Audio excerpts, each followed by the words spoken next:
Good to go. Hello and welcome. This is Chris Jansen. My website is endevil.life. I'm here today with six other individuals. We're the True Media Roundtable discussion today. We're all here to share our opinions and thoughts and be find ourselves in more alignment with truth using each other and each other's perspective to get us closer to what everybody needs to know. And so today, our subject, we're going to talk about first principles and free speech. And I'm going to start off today by going around each person and let's just talk a little bit about what are first principles. Can I put you on the spot, Will? Do you want to start first? Sure. Yeah, first principles. Well, let's define what a principle is. It's from the Latin principia, and that means that which is most important. First things first, foremost, leading, and these are the foundational um, maxims that that build up to truth and morality. So it's almost our guidelines that we need to align with and how to operate in this reality. Um, the two most basic are the non-aggression principles and the self-defense principles. With those two principles, to live by those and align with those, then we're living in harmony in nature. So um, first principles. Great start. There you Thanks. go. That got us off and rolling. Why don't we go to William? William next. Sure. I was thinking about this question in terms of the principle of mentalism, uh, as far as it applies to my own life and where I'm at right now, having to gather my thoughts and project those onto the internet, and so that people can absorb and consume my uh, opinions. And where I'm at personally is struggling with my loss of imagination, as far as imagining that I can make a dent in this crazy world. So it's kind of hurt my ability to just go right delve into it, because I don't really have the belief that people are going to listen or change, or why would they listen to me, kind of thing. But I was listening to one of the podcasts Mark Passio was interviewed on in long a while back, after Free Your Mind 3, and he was talking about how uh, what the case is for many is that the imagination like deadens, and this is required as getting out and doing the great work, because as I'm going to quote Mark, everything exists as a mental construct before it's brought into the realm of manifestation. The imagination has to be present in order to create a different existence other than the one we're currently experiencing. So that's what I'm working on. I'm reading uh, a book by Joe Dispenza, The Habit of Breaking the Habit of Being Yourself, and it gets into the imagination, and through meditation you can imagine and believe, work on your imagination. So I never thought I would have this problem. When I first was introduced to Mark Passio's work, I was all into it, and now that I've lived in the world and I kind of fell back asleep a little bit, my imagination is pretty much dead at this point. So I'm reviving that, and it's absolutely necessary. So that's very important to me right now. Thanks, William. Yeah, I like the personal touch there. And that's a good reminder, too. I should have said in the introduction Mark Passio's work, What on Earth is Happening, is the glue that brought us all here together. So, what do you got, Philip, on first principles? Well, principles should be the foundation of everybody's world. I think that first things first is a good way to describe it. Jeremy Locke also says that principles are truths that set you free. And I couldn't be more in agreement with that sentiment. I think that principles are spiritual gold, and it makes our lives easier to be in harmony with principles as we discover them, as we grow. And you know, I think it was Will who mentioned the non-aggression principle and the self-defense principle. Those are extremely important. I would say that there's a middle pillar principle in between the two, that of self-ownership. So that means that, you know, my thoughts, my emotions, my actions are the product of my consciousness, and I own them. They are mine, meaning I am responsible for them. And I think that extends to other things too, including my health. I'm responsible for my health. I think people are really confused about who's responsible for their health. And I think that there'd be a lot less confusion in society if more people understood principles, understood that principles are something that we work with in order to do the things that we want to do in the easiest, kindest, most peaceful way. I think principles bring all those good things that people say they want. And if we actually put them first, then we would have a much better world, a much easier world, and a lot less suffering. Yeah, you got that right. Awesome. Thanks, Philip. Yeah. Let's go to Dom next. Sure. um, so all these principles are good, but they really are nothing without the generative principle, which is care. And that's really something that has been targeted for thousands and thousands of years by the socials and engineers to create all this inversion of care. And you know, you think you care, but actually, all your actions, you know, are projecting the opposite. Uh, so I would say that the generative principle is very important, the all-encompassing principle.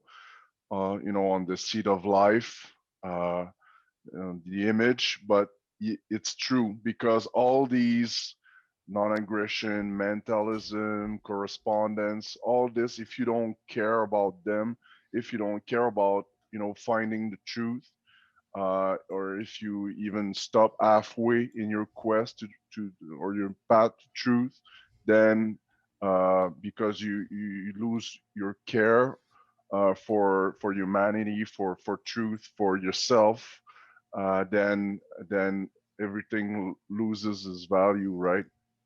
So that would be the thing I would say that people must really meditate on is care. Do I really care? Because a lot of people, they would say, no, I don't care. It's not my problem. You know, I don't want to go into this. It's too uncomfortable. I don't feel good at talking about it. So um, yeah, that's really something that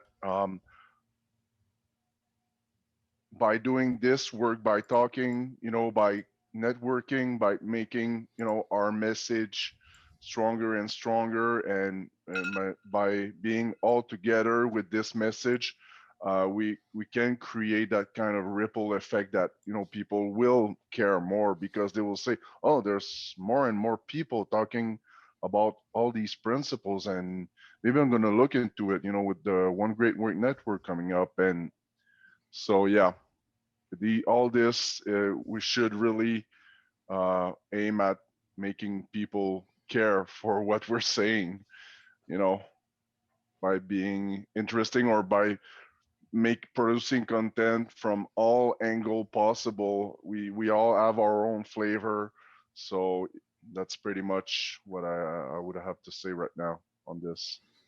Thanks, Dom. I like how that ties back into Philip's point too about self-ownership. Self-ownership and care are very closely related. Corey, what are your thoughts on first principles? Yeah, so first principles, just to go back over to Will's point, he says it's first and foremost, the most important, that which will essentially lead the way. So when individuals say, for example, I live by principles, we may understand what that means is that they live by these principles as they guide them within their daily life, a guiding mechanism toward the actions that they take as an individual within life. So you may ask then, well, what are these principles? So some of the principles that we can mention here are some of the principles that are innate within the universe that are all around us, always at work, such as polarity, mentalism, correspondence. There's rhythm, there's vibration, right? And those are all very important. And then I know that Dom also brought the binding principle, which may be considered a principle, which is care, which is more of that human application. See it as you wish. It's more of that left brain element of free will with that right brain element of natural law and combination. So we are bringing the care into the situation, bringing that right brain in, and with our actions, our left brain, to then decide the path for ourselves and guide ourselves toward what is principle.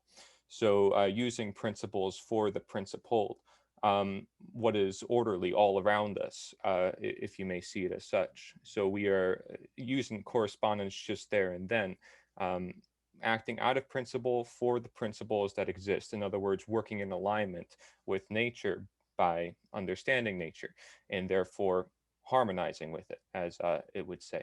So, some of these principles have been taught by individuals like Mark Passio. A lot of other people have talked about different principles. There's even other principles like the principle of self-defense, non-aggression. And so there's a whole host of principles. And yeah, some are limited to just how the universe works, others on our actions. And basically, it's the general sum of what a principle may be is, what we choose to bring with us as our guiding mechanisms. Excellent.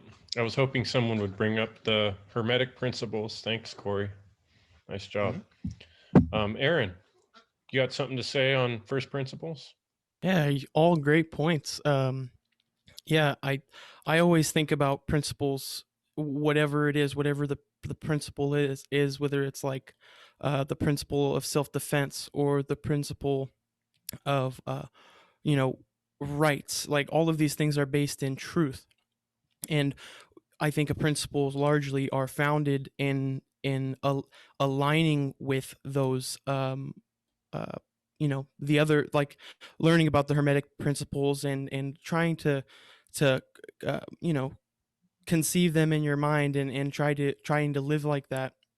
um that, like, to me, I can get kind of lost in thinking about the philosophy of those, but like the excuse me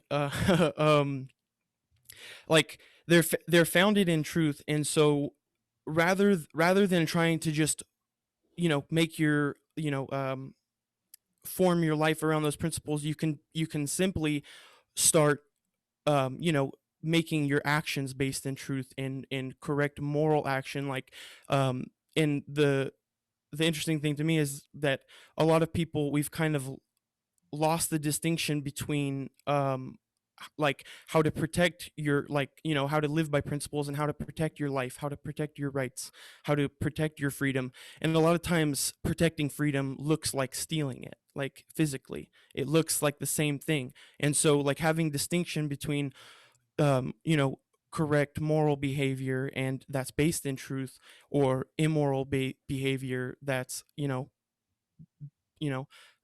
in just an immoral initiation, initiation of force against immoral initiation of force against anyone. And yeah, living the principles, to me, it's like it can almost be simplified by saying, you know don't initiate harm on other sentient beings.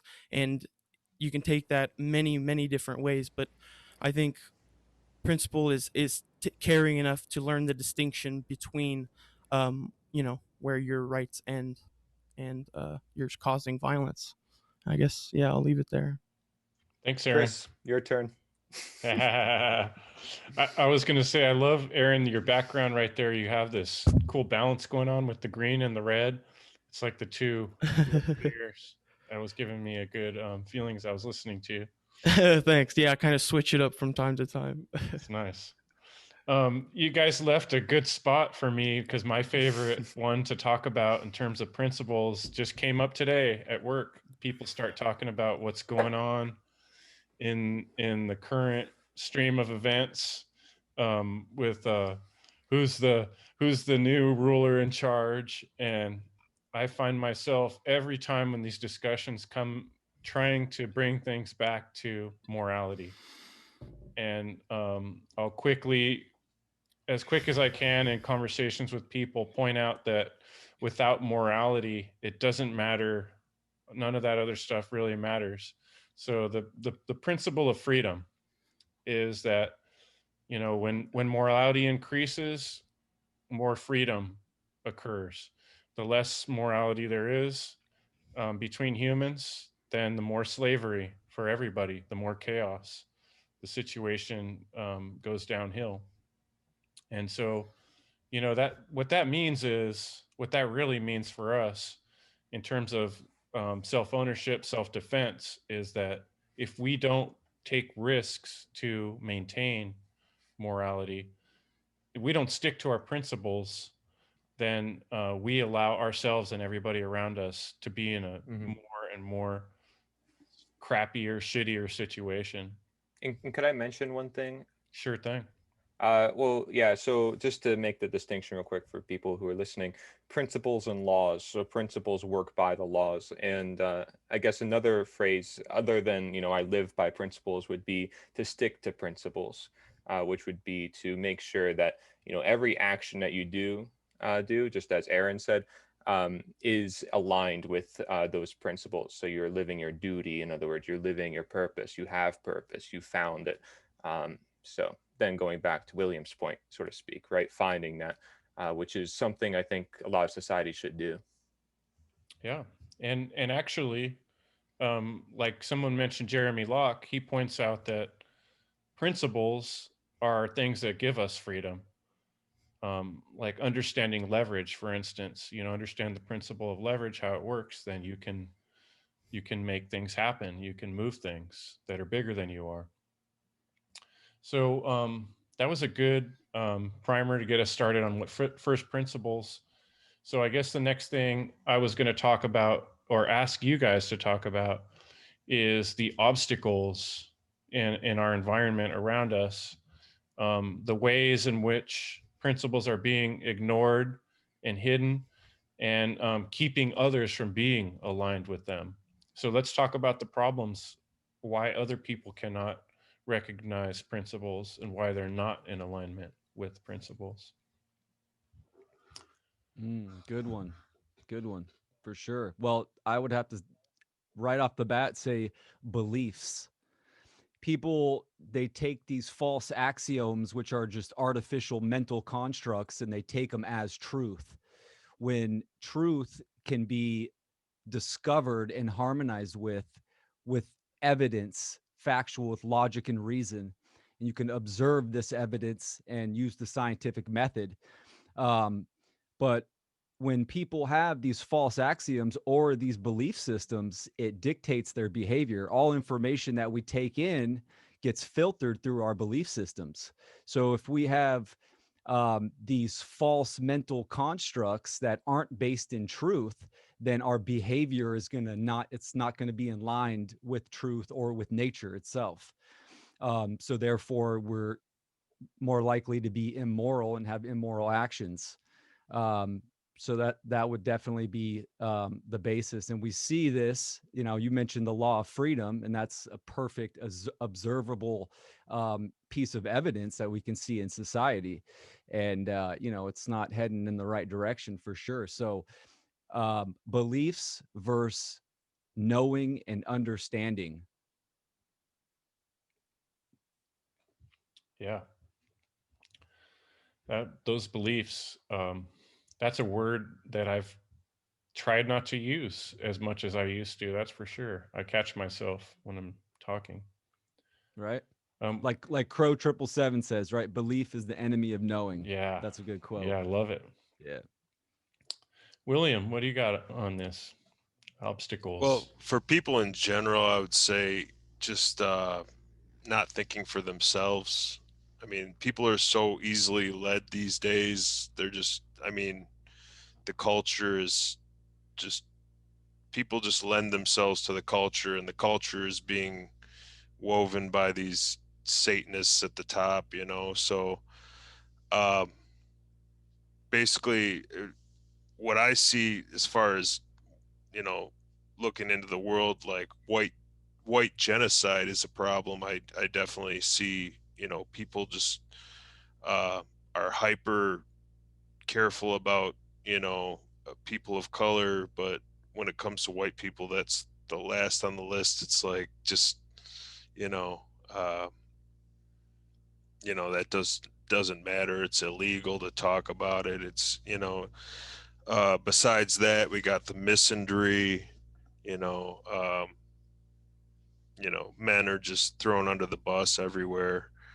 And then um, associating constitutionalists with terrorists, you know, so this is just like an acute problem I face personally. You know, I consider myself one of all those three categories. So it's, you know, it puts obstacles in the way of people listening to you at all. So you just got to press forward that much more diligently and know what you're talking about that much more, and be sure of yourself. So that's what I got. Yeah, all the things that are distracting people from truth. Yeah. How about you, Philip? Well, in terms of the obstacles to reach society en masse about principles and how we can benefit from, you know, taking those into our being, I'd say the two biggest ones would be having to deal with our upbringing. I think parenting is a really important part to look at, how people are brought up. You know, society and most people have this tendency to just control in order to solve problems. And sometimes it's like trying to throw water on a grease fire. You know, if we don't know that underlying principle behind a grease fire and why you shouldn't throw water on it, you're going to have a hard time with that. But, you know, trying to teach children through force instead of reason is a part of that. And I think the institutions that mold people in regards to their upbringing are also obstacles to that. The education system being a big part of it. Some religions also put forward this idea of control as a means to solve your problems. And I think that this is like the most terrible mistake we could be making, because, you know, once you get to principles, once you get to understanding natural law and how it works, you know that control isn't the answer to these things that we see as problems. We know that, you know, it causes more damage to try to control people and you know, regulate their behavior through coercion, and it just doesn't work. But people are blinded to that because of their belief systems, because that's all they know, really. And I think the other part of that is the information war that we're at. There is a wall between people and this knowledge of natural law. There is a wall, and a lot of that is, you know, self-inflicted. A lot of people are just in straight denial, but I think most people just haven't had enough exposure to these ideas to really think about them or take them in, and it's a shame. Yeah. Yeah. There hasn't been taught. And so that's kind of what we're here to do, right? It's the care. Right. Yep. 100%. Dom, right. you're up next. Yeah. When we brought up the question, I immediately what came to my mind is the tree of all evil. And it ties in with what Philip just said.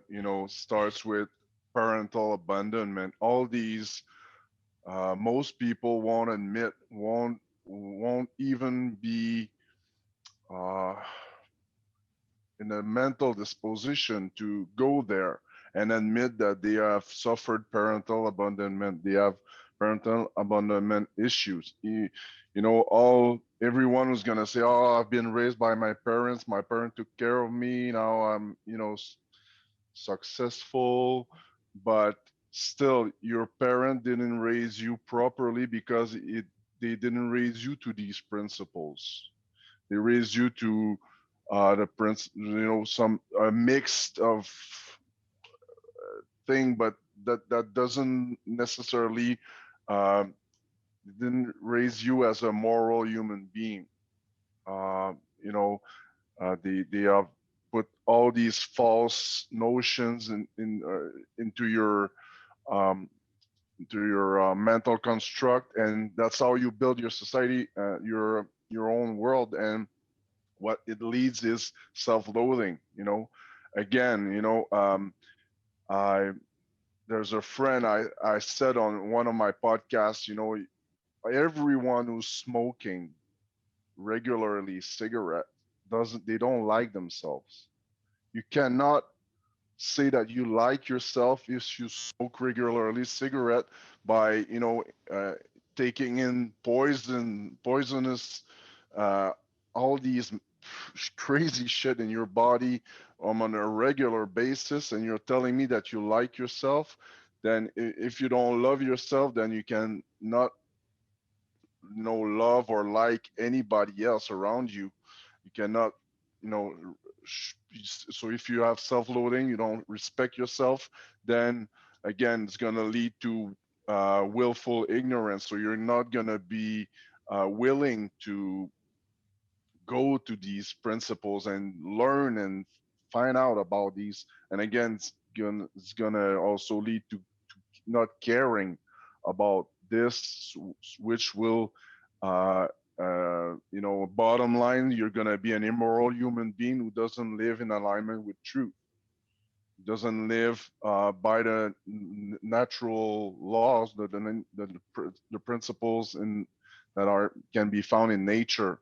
So the tree of all evil, I would say, some people really most people should study that tree and realize that it applies to every one of us at certain level, and we really have to work on these issues if we ever want to heal ourselves and start to grow and really be a moral human being. Hey, Dom, is the tree of evil including like the fear of freedom and like knowing the real enemy? Is that the same tree that you're referring to? You can there's many Okay. there's many branches and sprigs, I guess. Right. Well, I just didn't know if you were referring to a specific tree, so I was just wondering. Why don't you go ahead next, Corey? Oh, okay. So yeah, you guys mentioned a lot of good points. There's so many things, and it's like, oh my gosh. Okay, so belief. So belief is going to happen no matter what in a society. It's essential actually for human beings to have some sort of human expression. The matter is that, like we said, right, is to align ourselves to the principles, which I'm going to sum up here as simply just natural law as a whole.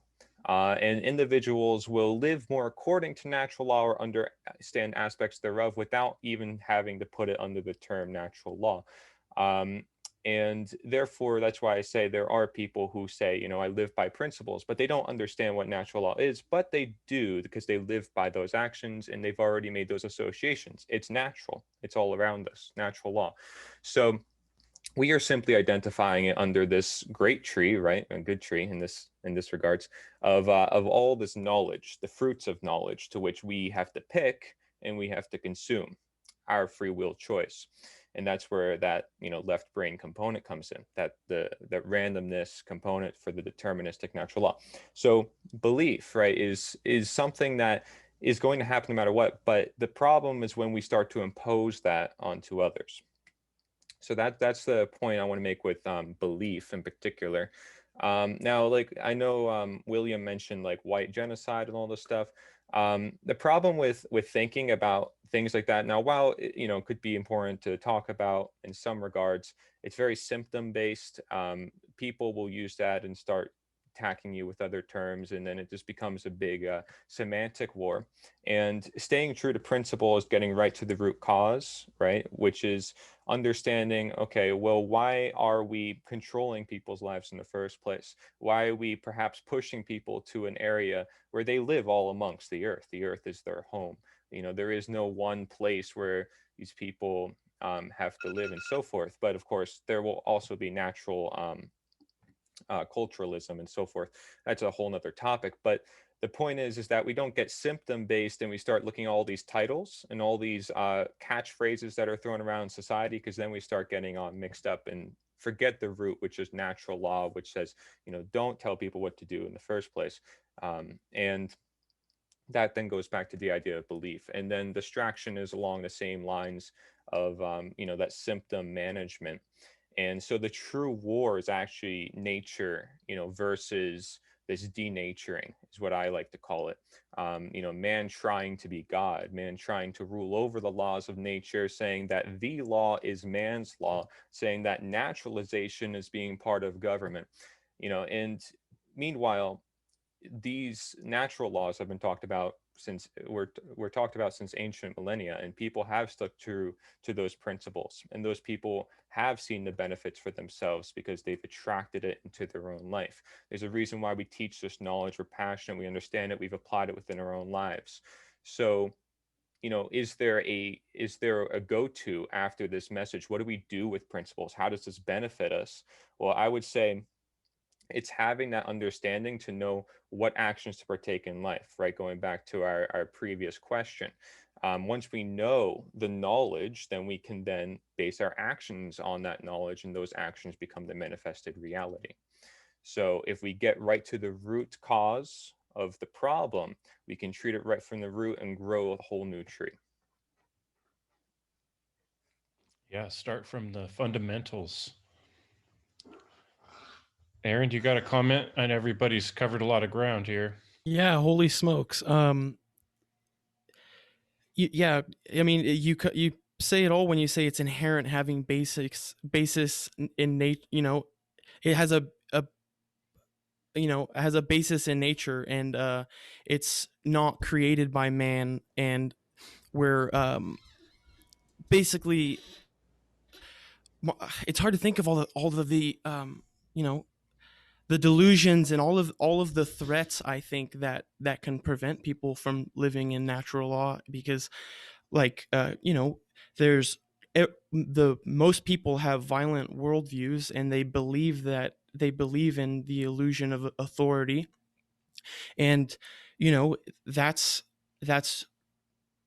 it's like it's a operating in a fear mentality. You know, it's a lower state of consciousness, and we kind of like everything to me seems like upside down, and trying to get over that hump to convey to people that there is laws and principles that were here before us that we didn't create. I mean, it's like it's so simple that it's like, to me sometimes it gets frustrating to kind of to talk about it, because it's like there's many years of ego calcification, and people get traumatized at such a young time. And you guys mentioned doing the inner work, starting with the self, knowing that this problem all around us that's coming in closer, it starts with us, it starts with the individual. And like when you recognize that, recognizing that since it starts with you, that there's no separateness, and the ego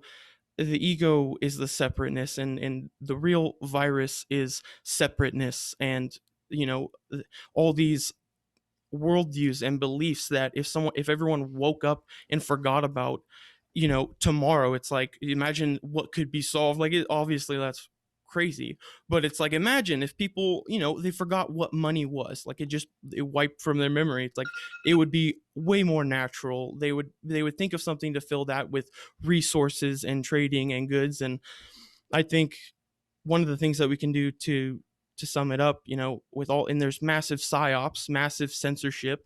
I think just reaching out, not being afraid to reach out, not being living in fear, and getting a hold of the mavens, and collecting the mavens in your community, and because they're everywhere. And we all know people who are on social media with thousands and hundreds of thousands of listeners, and people who are interested in maybe what that person has to say. um, but yeah, there's a lot of obstructions, and I think getting out of our own way, it's like, it's almost like, I don't know, some of this, it's so obvious, like I it's like kind of hard to talk about, but yeah, like you guys do it so well, and it's great being here with you guys. So, and thank you. I like what you have to say. You're awesome. Yeah, it's great. And I feel glad to be here too. So often when I speak with people on a day-to-day basis, it's a struggle. But talking to someone like yourself, it's like it comes pretty naturally. Yeah, I appreciate that. and to Thank you, guys. clarify, like there might be some terms that are used here that, like, listeners might not understand, like, maven, and like some of the bad aspects of natural law must be understood. That, I mean, if it's natural law, there's going to be good and bad, and they're both existent. When we say everything must be in alignment with natural law, we're only specifically talking about the positive aspect expression of natural law. But there's also a negative that still takes place within natural law. So this is a mind trap, and it does take time to understand. But then once you see it, it's like, wow, but that's because it's so deceiving. The reason why it's so deceiving, this system we call government and so forth, is because it imitates their human nature. It bases everything in the duality, the irony, as you guys have mentioned. And so it is basically becoming the belief to many folks that government is natural, whereas we would say the opposite. And that is the real dichotomy that is taking place. And so that's why, like, my message is nature is the answer. It's kind of funny we just kept mentioning that term, but yeah. But yeah. And then the talk about the tree too, like, here I am, this is my tree of life, and that is a good aspect I'm trying to encourage and evil. Whereas Dom was kind of talking about this tree of evil that's been grown, in our society and in the souls of people. And I guess my comment on the obstacles is something that I've been observing a lot in people. Is there's a very common belief, and it is a belief, that because everybody thinks something, that somehow makes it okay, or that somehow makes it true. And I think people just fall into that over and over all around me, and without recognizing that just because everybody in the world thinks something, that doesn't make it true.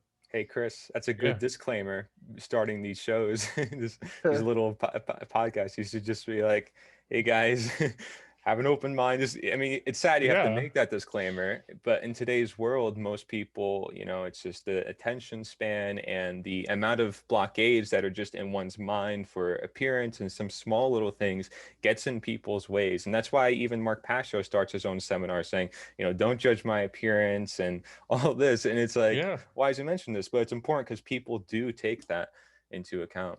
And just because all 7 of us agree on something, that doesn't necessarily make it true. You as the listener still have to employ discernment and think for yourself, take self-ownership, take responsibility.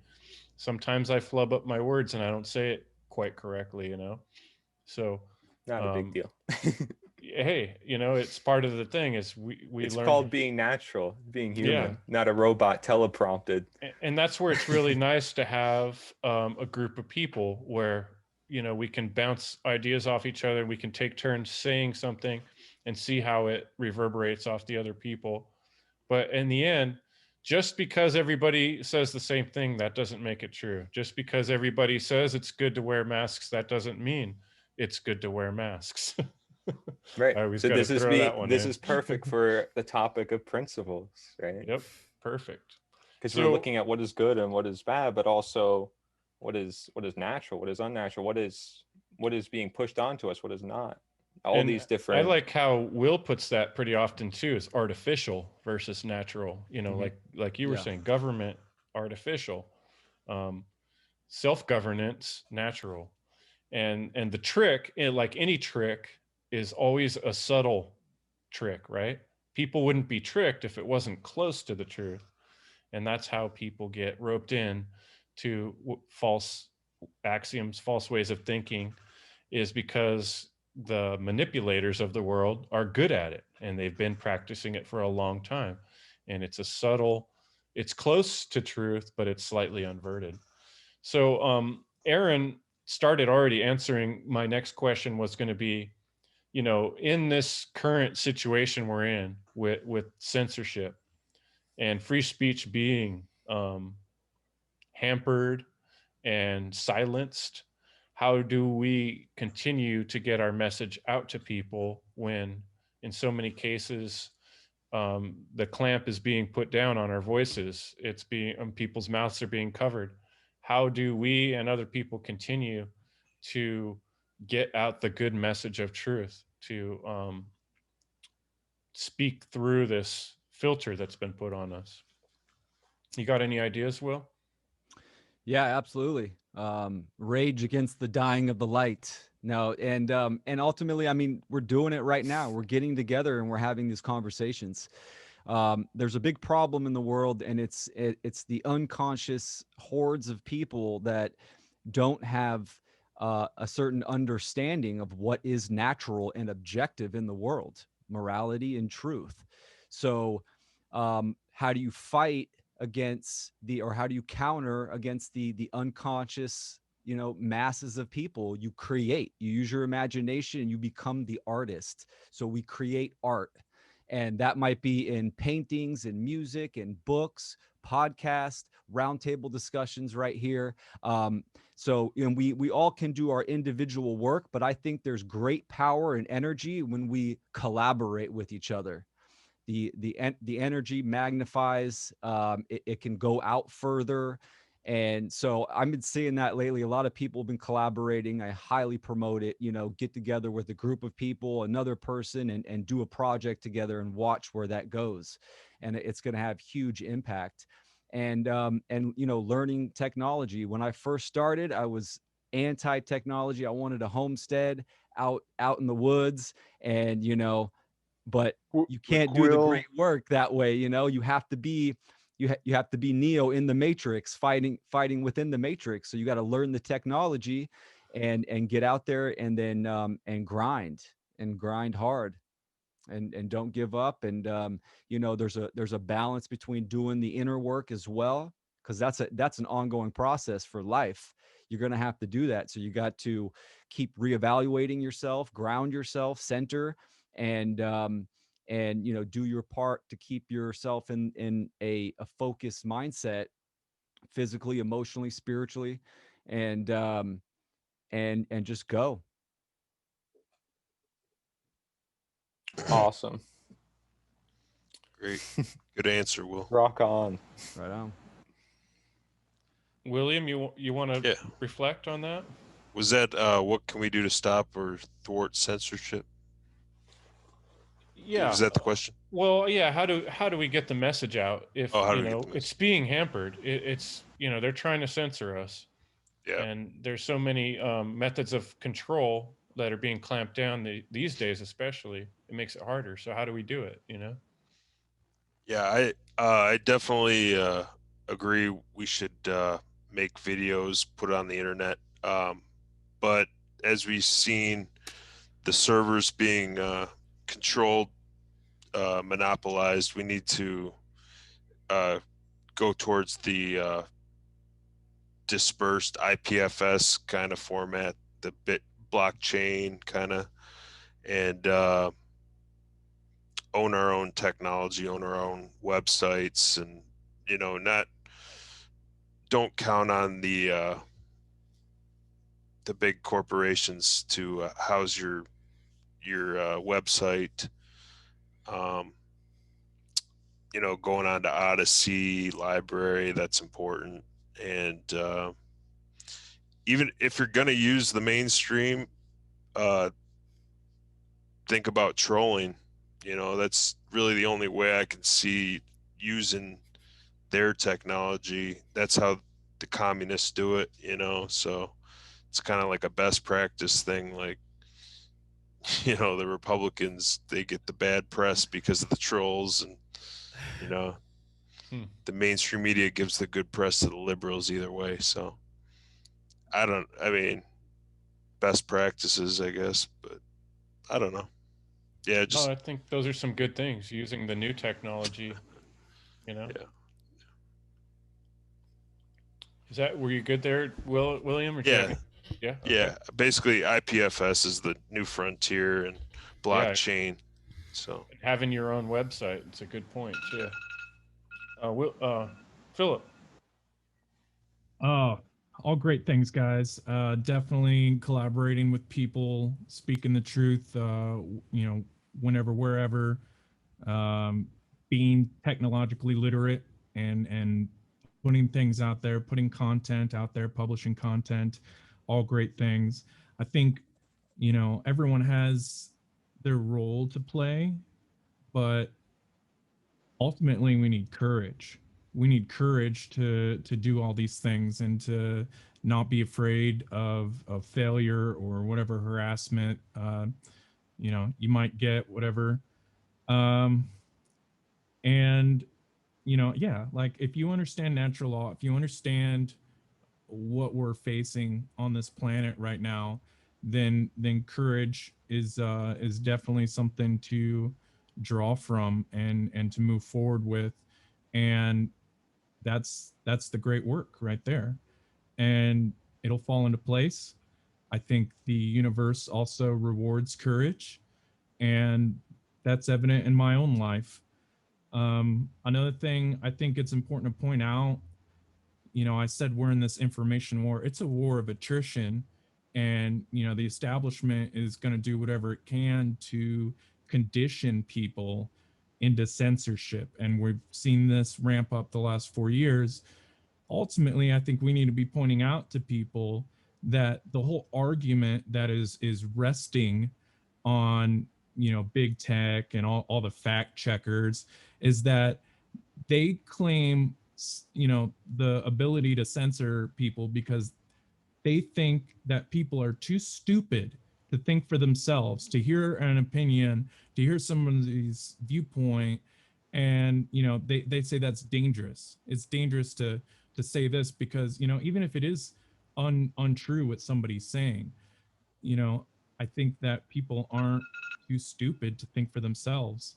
And I think people should realize how insulting that is. That's a good point. It's something I've been thinking about too. Thanks, Philip. Yeah. Dom. Well, I think that one thing, and it's hard for everyone, but it's not to give our consent or not to feed these platforms that are censoring us. But again, I'm on Facebook, but the thing is really to push on a migration to a more free speech oriented platform like Odyssey and maybe Float. Um, um, on There's going to be the CEO of Float and Odyssey will speak. I think they're going to have a speech, or they're going to make a presentation on the greater reset activation conference I think it's on Thursday, January 28th. They're gonna speak, and I'm really looking forward to see what's gonna to hear what they have to say.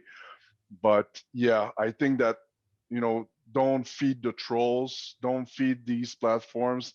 The best way is if everyone withdraws, but there's billions and of people on these platforms. But if everyone withdraws, it's the same with the government. If we withdraw our consent, we don't feed them with our energy, then they will die from hunger. They will die by themselves, so we are responsible for this censorship going on at a certain level, because we stay there, you know even though we a lot of people are making fun of it, oh, I'm off 30 days in jail, in Facebook jail. But that's not funny at all. Actually, it's all, they're taking our freedom away. And it's terrible, but it's hard at the same time, because you want to reach as much people as possible.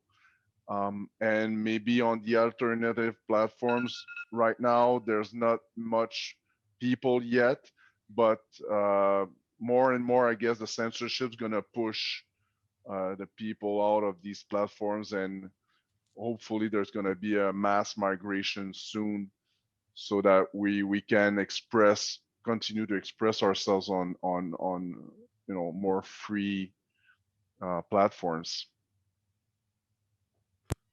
Right. Good points. So many good points.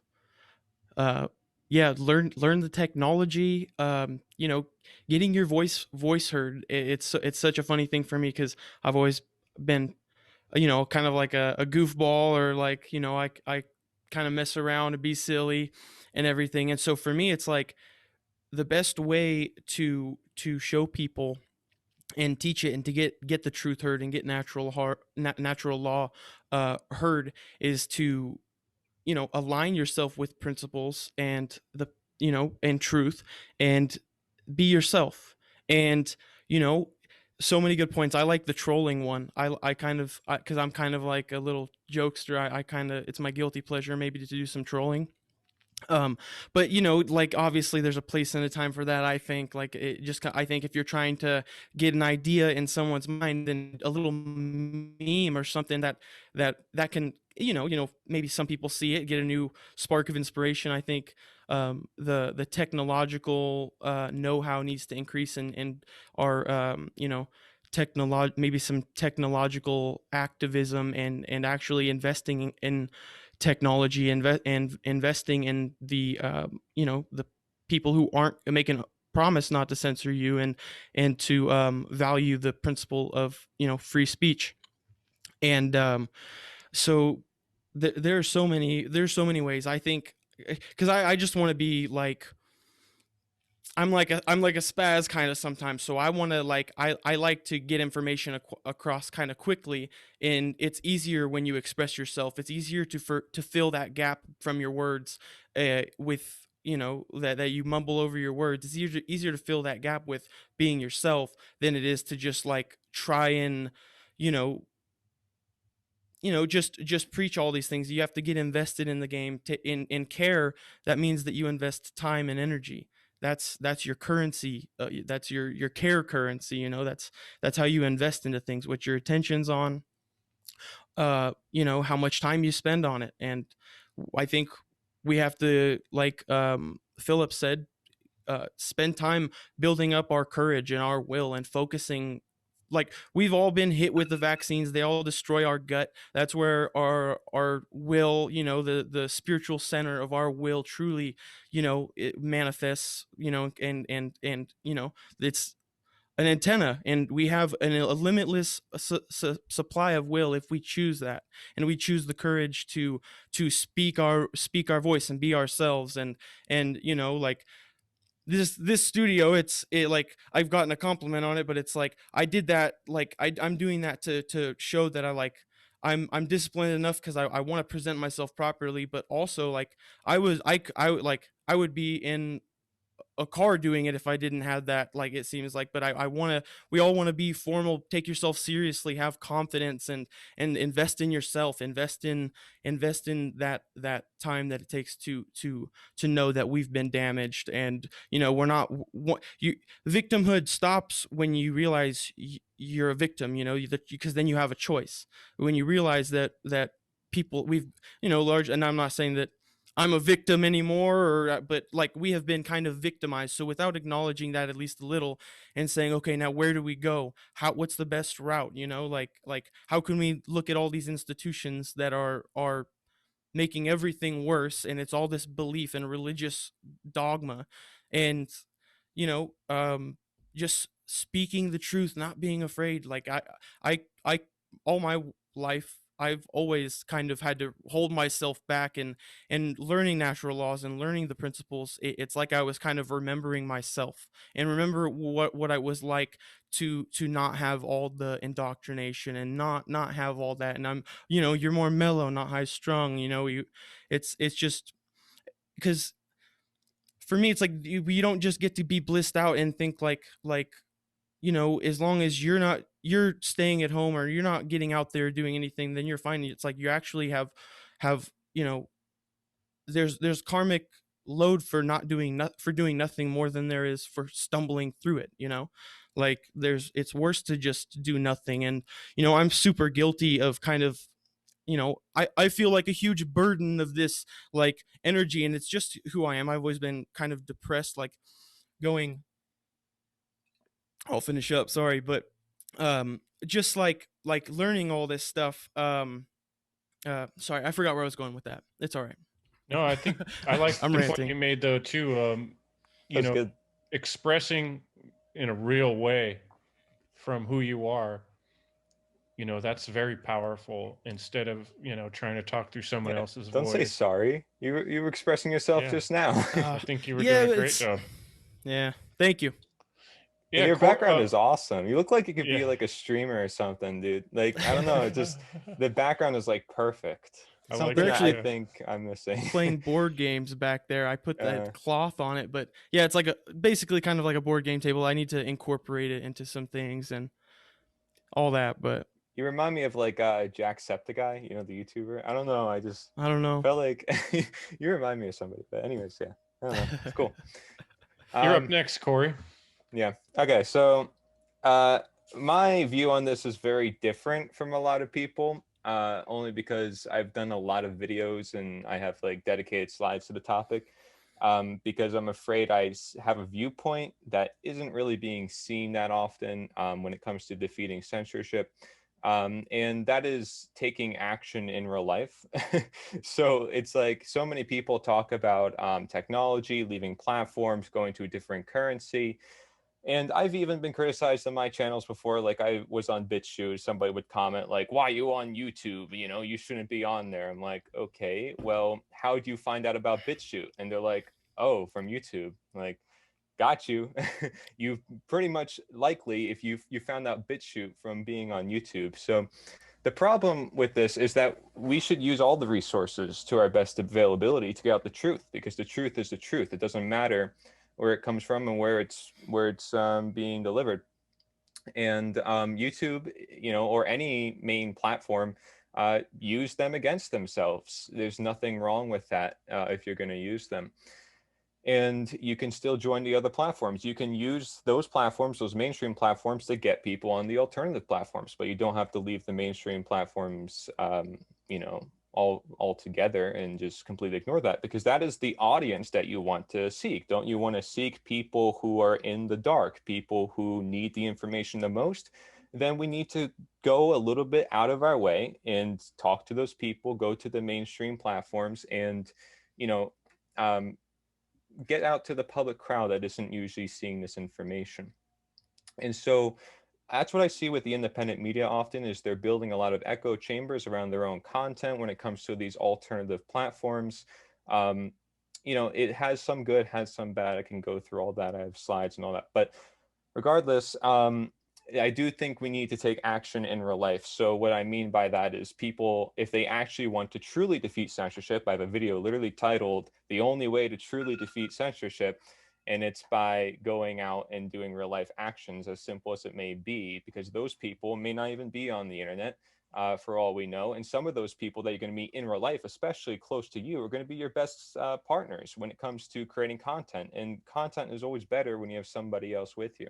So there's too many benefits to not doing it. Now, Will, I think, really hit it on the nail when it came to how do you defeat censorship as a whole, if we're looking at the general scope of it. So while we're taking real life action, expressing ourselves in real life and online, again, using all our resources, we're expressing forms of art or creativity. And then I heard the word courage being mentioned a lot. So like you guys, I think that you all mentioned courage, but it's funny because I actually have a chart for what I call multiplicative natural law expression. And that's how you bring the positive expression out to many people. And courage is required for love. Conversation is required for knowledge.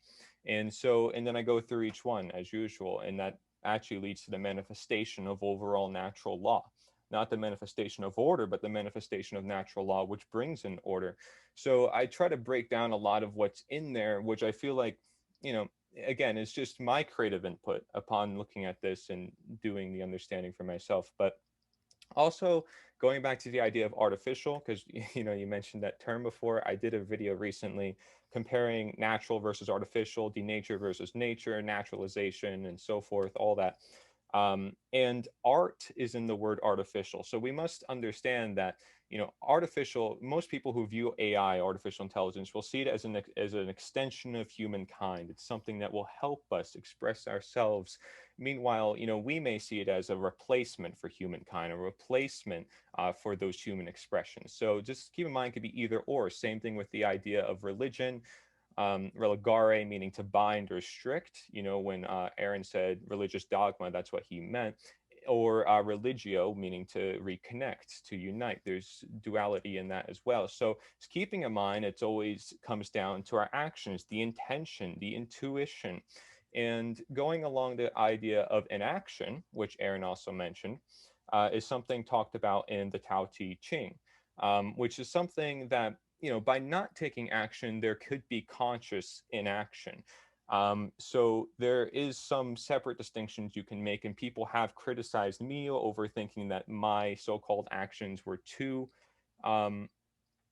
action oriented and we're not following the Tao Te Ching, right? Because Tao Te Ching teaches you don't do anything, everything will just get solved on its own. Everything just, gets solved. But it's a very right brain way of thinking. There's no left brain element telling people to take those intuitive aspects and put them into action.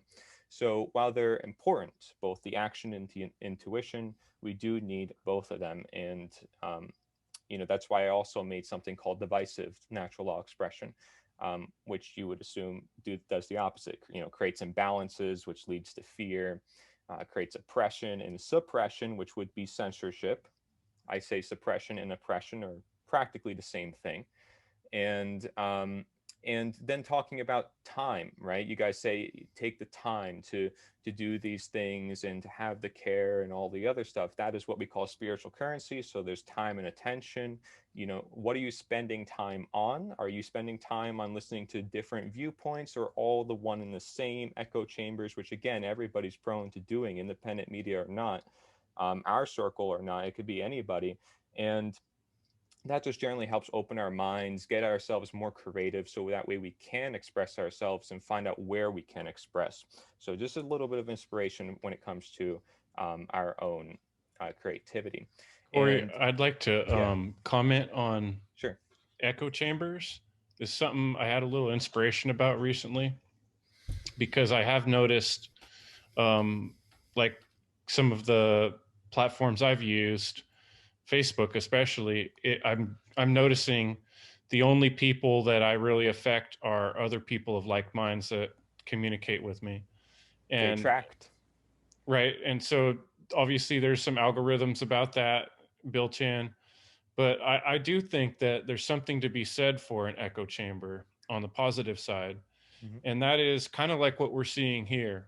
If you imagine a bunch of people inside of a cylindrical tube, let's say, and we're all shouting the same thing, natural law, Power. natural law, it's going to come out the end of that tube with this really loud voice. Yeah. And so maybe it's not necessarily so bad to be all saying the same thing and bouncing it off each other, Yeah. because it gets stronger and it builds momentum. So Mhm. and also I think the other thing that I was going to comment is, I think there's a tendency for people to think almost like the more people that think something, that makes it more true. And I'm saying that's not the case.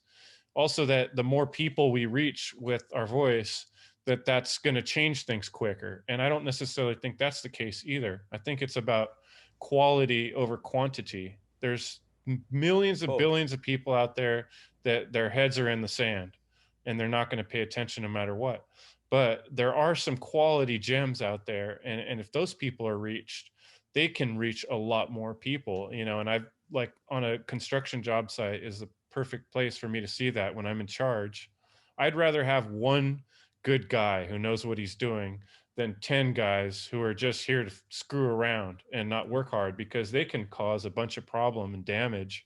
Right. And actually set us back, you know, 30 days of work where we have to fix it, where one good guy who knows what he's doing and I can explain to him can get a lot done. So I think those two things I wanted to bring up, because I think they're a little bit out of what you normally hear. It's not about how many people we reach, it's about the quality of the people we do reach. And we all have both. different things to share. Some of us are better with speaking and some are better with drawing, you know? Yeah. Well, there's a reason why the one great work requires numbers. You know, so I mean, quantity is really important here, not just quality. And that's sort of what I'm emphasizing here, because I mean, if you asked a general person on the street, do they know what natural law is? They've never even heard of it. So like we have to hit step one. We haven't even hit step one yet, which is getting it out there just for show, because what the elites have done through their methods of manipulation, by the way, which we can learn from for our way of deprogramming, just FYI, it's nothing bad. It's just to know how they put people into a system so that we know how to take them out, just as any doctor would when it comes to like reversing type 2 diabetes, for example. And I mean, it's a different example, but regardless, I'm in health, so I have to make all the health connections. But we have to learn from that. So what they do is they, you know, bombard symbols in our faces. They get us psychologically thinking, subconsciously thinking that we have to do certain things. And so that's sort of how they get us, right, is through repetition. And that's how they teach people in the schools, repetition. They don't teach them how to critically think or use common sense. It's all repetition, and they condition people to that way of thinking. So that way of thinking sticks with them for most of their life, at least, until maybe they have some wake up calls and they think, or they see, you know, life is a bigger thing and it has more meaning to it and so forth. Of course, there's many angles you could take on this knowledge, but generally speaking, you know, I wouldn't discount quantity and quality. I mean, because let's say, you know, you're getting a quality vitamin, but if you're not getting enough of that vitamin, you're not going to be healthy still. So, I mean, there's always a level of quantity where, yeah, too much of that vitamin is going to be toxic for you, but some amount of it is going to be essential. And what we do need is those essentials in life. The essentials is what is being taken away from us. That is our own nature, our own human nature, that is to create. Most people in society don't feel creative. They feel like they're unable to.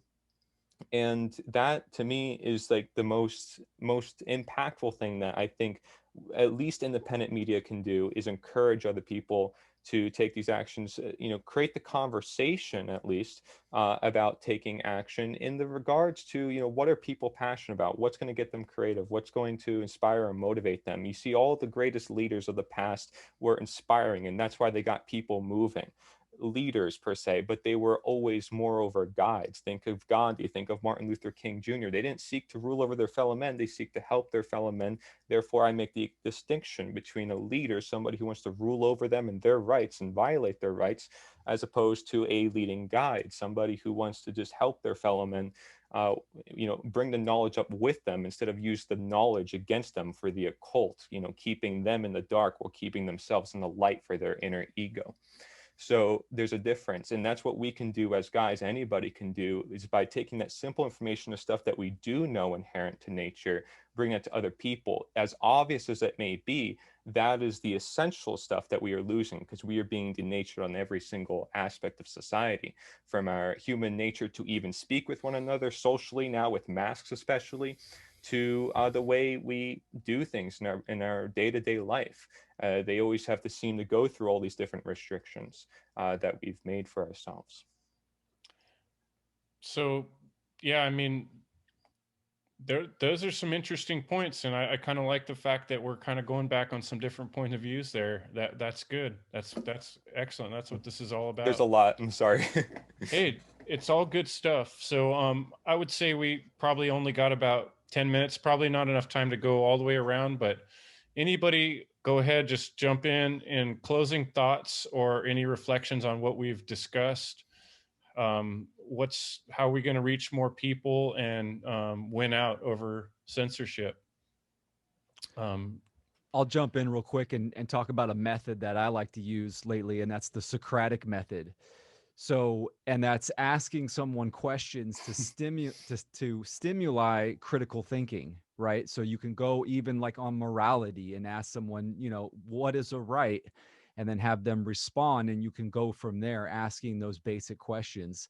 And most of the time when I use it, 9 out of 10 times, they stumble over themselves, over their own logic or lack thereof, and their eyes are spinning and their wheels are turning.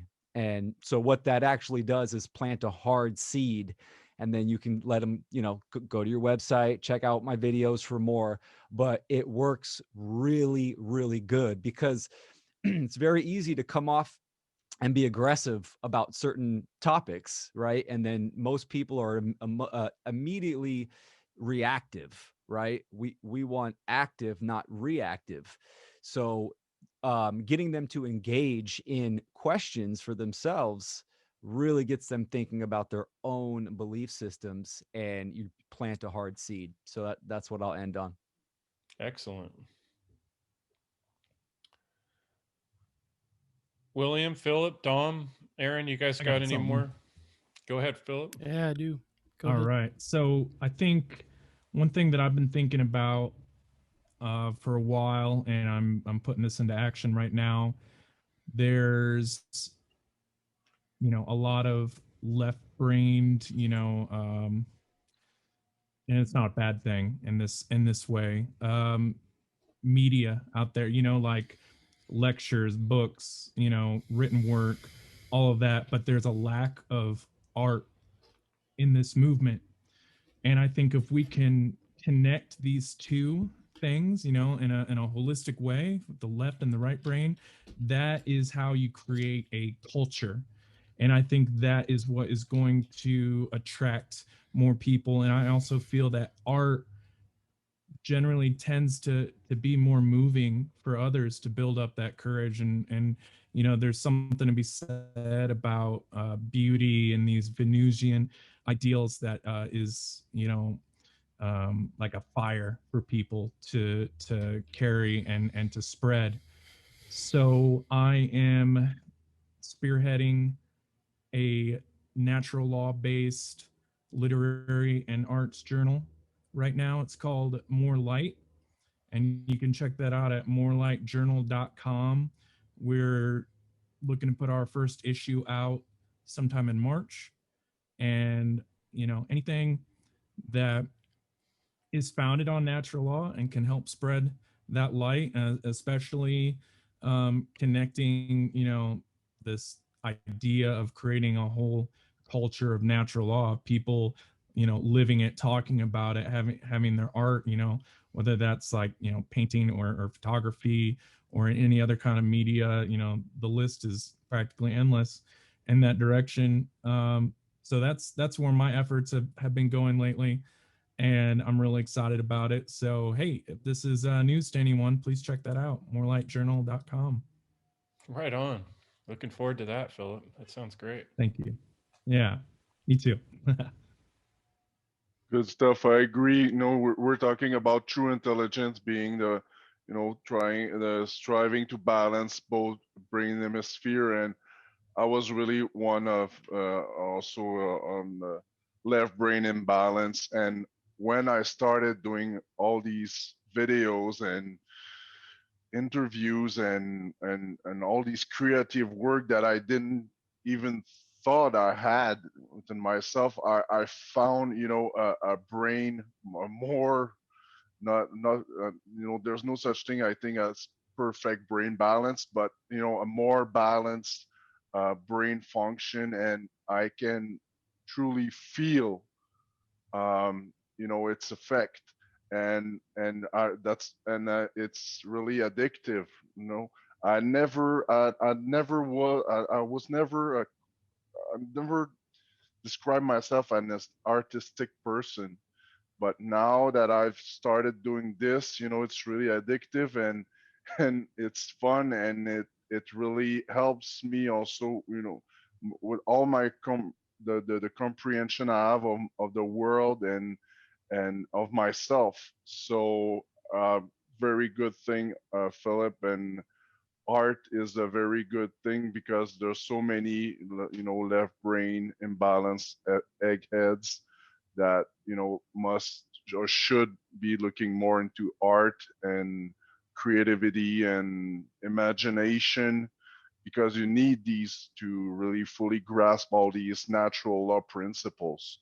Also, you cannot, if you're only on the left brain imbalance, you'll read the Kybalion, you'll read the seven hermetic principles, and you'll never make sense out of them, because you'll always try to find, you will not be able to use your imagination, your creativity to picture these really uh, hard to grasp principle if you're only in a scientism, left brain imbalance way of thinking. So my work, vérité-ou-conséquences.com, really enjoy talking with you guys, learning and growing.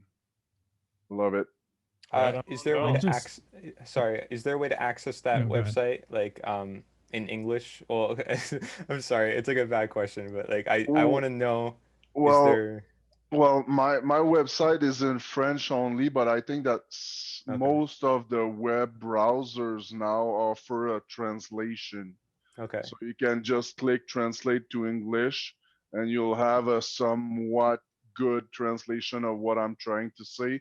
I'm trying also to work on making subtitles for my videos in French, but yeah, I'm focusing, of course, on a French Yeah, that's audience, awesome. but yeah, but I'm trying to reach also everyone around the world, critical mass of people, right? It's so We cool. need that if we don't want a paradigm shift. That's awesome. Yeah, man. Also like to add something here on what you said, Dom, in terms of art.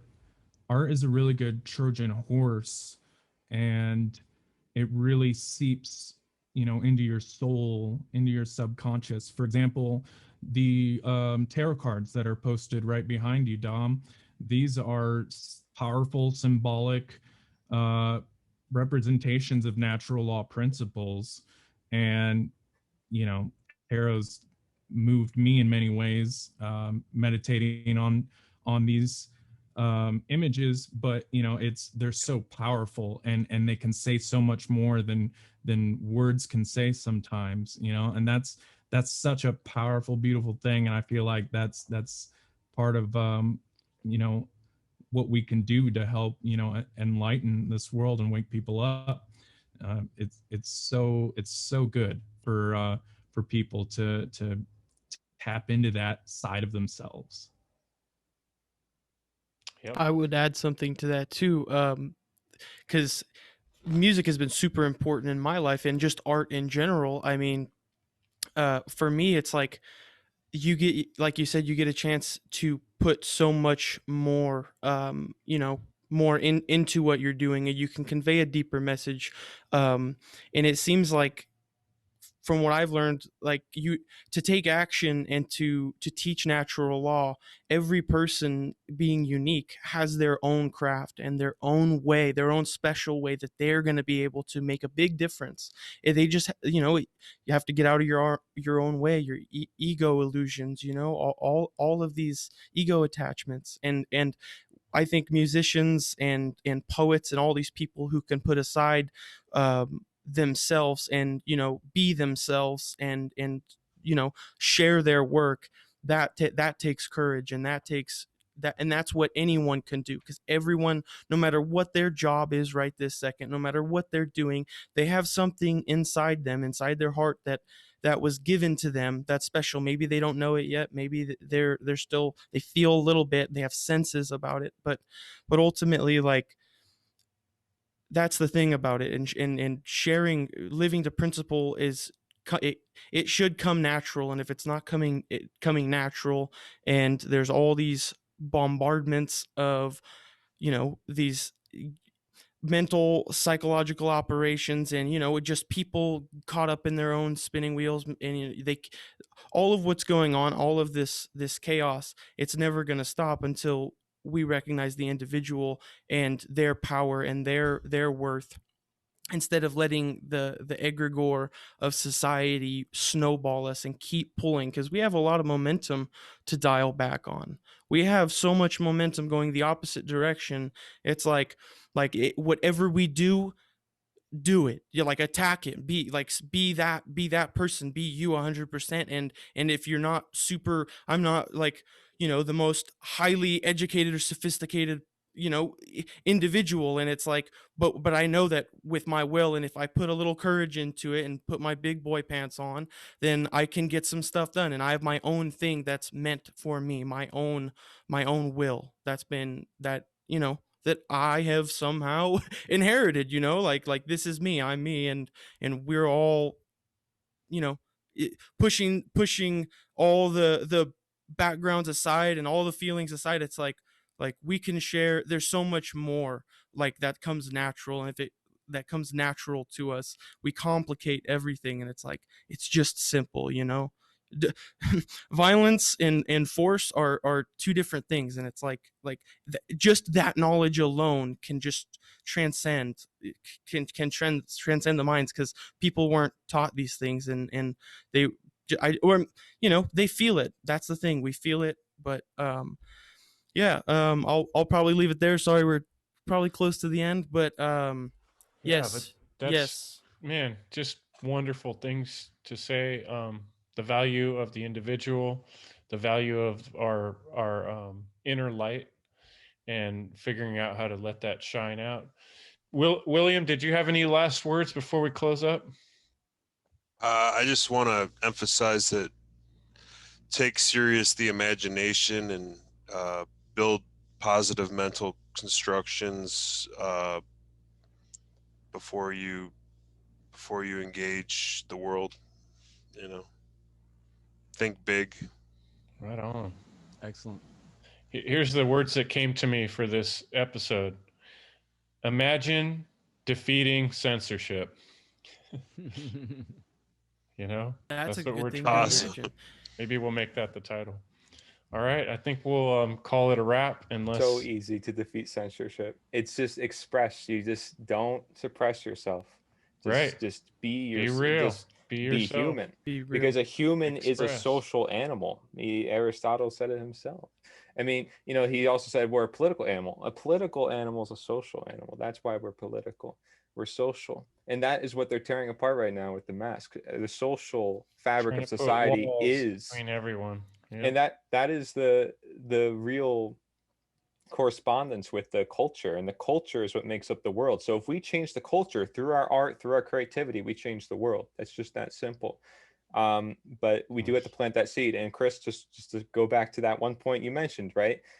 And to Will's point, planting the seed, it is just bringing the natural law out to people, as many people as possible. That is planting the seed in a very non-invasive way, bringing it to people, because the people who understand the most, right? Like you said, you attracted people on Facebook and so forth.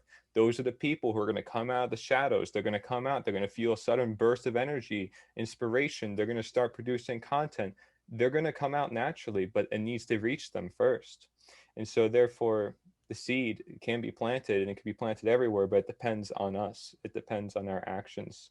So, yeah. Be the change, folks. Creativity and consciousness, they're married together. Right on, man. Thanks so much for all showing up tonight and sharing. It's beautiful. It's beautiful. Thank you, thing. Chris. And we'll do Thanks, it again. guys. That was awesome, Yes, man. thank you, Chris. Right on. Thank you. Thank you, everybody. This is a Awesome. good one. This is a good And one. evil. Evil, man. And Yeah. evil, subscribe. Yeah, nature is the answer. Verite ou consequence. Man, I need to learn how to say that. Is that what? been So what does practicing. that translate to? So I know Truth. consequence. Truth and consequence. Truth and consequence. Yeah, Okay. yeah. And Really? yours, Philip, is First Light Journal. Morelightjournal.com. More Light Journal. Yeah, I saw your guys' That's a good idea. clip about that. Looking forward to seeing more on that. Right on. Yeah, we got a promo up. I don't know if you saw that. Oh, I haven't seen it yet. I'll have to Like check a that. video promo. Yeah, I'll Right send it to on. you. It's on our Odyssey channel. Right Yeah, on. looking Branching cool, out. man. Excited to check for that you. out. Awesome. And I know Will's always got all kinds of stuff popping off over there at Yeah, Natural Freedom League and and willtelltruth.com. willtelltruth.com. So For sure. right on, brothers. Right on, Everybody guys. have a good night.